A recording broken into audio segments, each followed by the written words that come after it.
So what's up mga breeder, nandito na naman tayo sa panibagong episode ng JM Game Farm. Alright.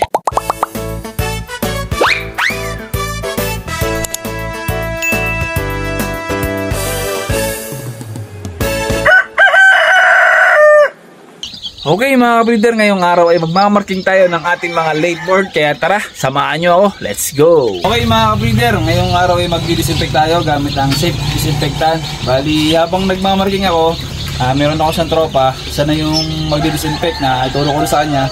Ito mga breeder, ganito lang yung ginagawa ko pag maintenance sa manukan para makaiwas tayo sa mga sakit. Kasi alam naman natin yung sakit dito nakikita, kaya kailangan natin mag-disinfect. Ito yung gamit ko. Safe disinfectant. Safe disinfectant. Bahala ka na. Okay, ito yung ating tropa. Mag-disinfect na siya. Yan lang po yan sa mga TP. Yan. Para makaiwas tayo sa sakit ng dulot ng babago-bagong panahon, saka yung dala ng hangin na virus. Yan. Pare, bago ka mag-disinfect, itatawag mo muna yung painuman para hindi nila mainom yung pan-disinfectan na. Pati yung mga mag-umpisa doon na? Dito, mag-umpisa ka na dito. Tapos dyan, papaganon. Yan. Tawag mo muna pare, tawag mo muna. Yan. Ito. Tapos ako naman dito mga breeder ay magmamarking ng ating mga late born. Kagabi, meron na kami na markingan. Ito. 80 pieces to. Bali ito mga breeder, ang bloodline nito ay sweater saka Gilmore. Meron tong tatlong blues. Ito mga breeder ay sa amin dalawa ni paring Casper, no? Kasi maganda yung bakasan namin dati. Kaya ngayon, sabi ko, magbakas ulit kami, try ulit kami para isang palahi lang, isang alaga lang. Ayan. After 3 days babakunahan ko to.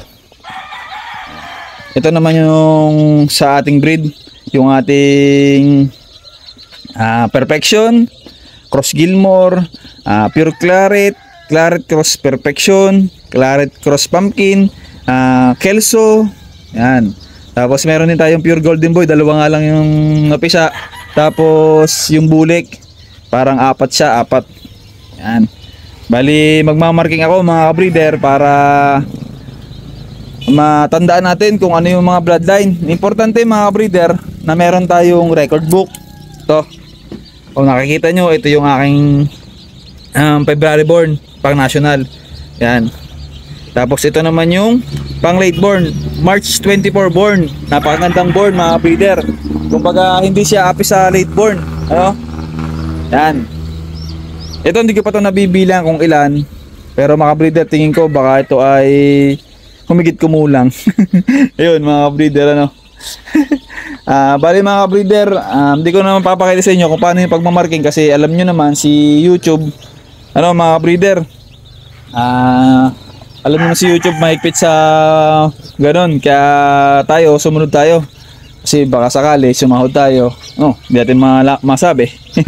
Ayan mga breeder, bali magta-timelapse na lang ako pagmamarking. Ito nga pala yung gamit kong pagmamarking. Pagmamarking ano, ito. Nabibili lang ito sa Shopee. Tas nail cutter lang sa pangmarking sa ilong. Ayan, labo. Okay. Ayan mga breeder, marami kayong aabangan sa akin sa late born. Mula early bird, national at late born. Yung kasing local natin ay nahingi ng ating tito, isang pisa. Okay naman kasi si tito ang nagbigay sa akin dati ng manok, ang dami niyang binigay sa akin, kaya yun, binigyan ko rin siya. Tayo mga breeder, bali magmamarking na ako.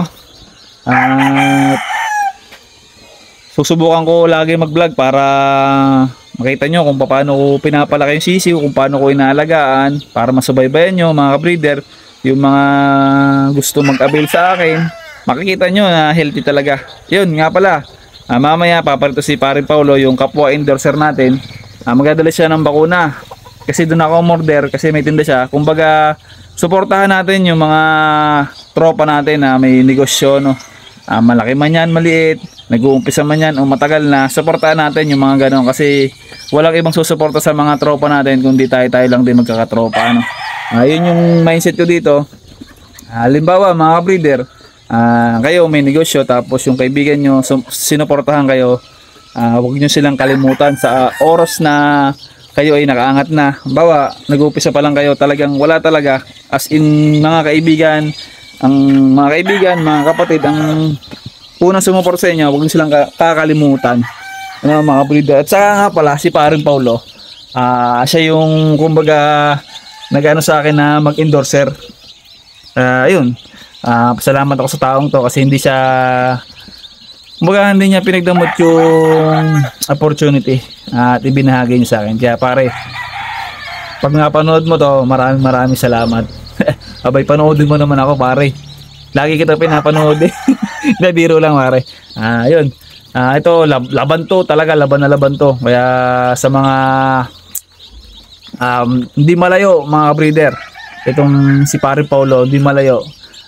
Magcha-champion to someday sa malaking event. Kasi laban sila mga breeder. Ako naman, hindi naman tayo masyado laban kasi mga breeder, unang-una, nag-iisa ako. Pangalawa, wala tayong pondo. Pero darating din naman na yun nga, magalaban tayo, pero wag muna ngayon kasi kumbaga nagsisimula pa lang ako. Kumbaga mag-iipon muna ako para pagdating ng laban, kung ano man yung maging resulta, manalo matalo, wala ang problema, ano. Hindi ako mauubusan ng pera, may pagpapatuloy yung negosyo ko, yung pagmamanok, no, mga breeder. Yun, pero kung sa mga laban naman dyan, okay na okay yun. Kasi ma-experience yung manalo, matalo. Bali, dun kayo gagaling, no? Yun mga breeder, bali, magmamarking na ako at medyo tanghali na rin kasi nagpatoka pa tayo, dami kong patokain, wala na rin yung katulong natin pagpapatoka, kaya solo ko to. Bali, tatime-lapse ko na lang to para makita nyo yung ginagawa ko.